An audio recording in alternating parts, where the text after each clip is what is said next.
Oh, you're muted, Claire. There you go. There you go. Yeah, so like Emma said, I'm going to talk about Spain, and we should have a little map on there on the next slide that sort of shows you where Spain is. And you can see that it's pretty close to Italy, but Spain has had a very different experience with the refugee crisis than Italy. So unlike Italy, Spain has not received many refugees at all. And there's a couple of different reasons for that I'll talk about in a minute. But last year, they pledged to take about 15,000 refugees from countries like Greece and Italy that were experiencing a huge incoming of refugees. But as of April of this year, less than 100 refugees had actually been accepted. So that hasn't quite turned into action yet. So a lot of the immigrants that are coming into Spain are coming through the north of Africa. And you can kind of see on the map that the very northern tip of Morocco, which is the country in the north of Africa, is really close to the southern tip of Spain.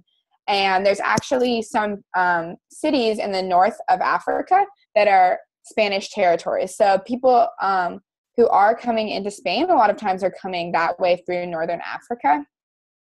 But so why hasn't Spain accepted as many refugees as Italy? So for one thing, Spain's economy is doing really poorly right now. They have been in economic crisis since 2008, so kind of like the U.S. experience, but Spain's has been a lot worse. And they also have very high unemployment. So Emma said that the U.S. is about 5% right now, and Italy's is about 12%.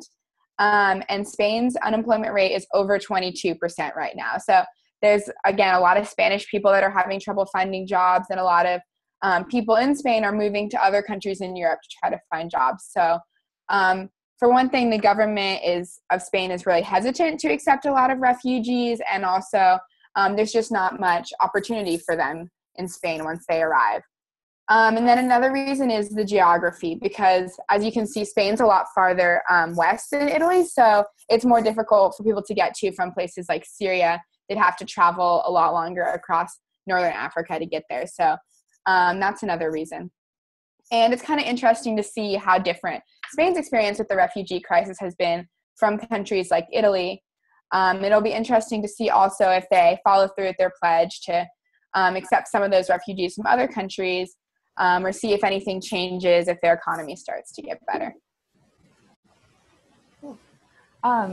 Claire, so what's the public opinion like towards immigrants and refugees coming into Spain right now?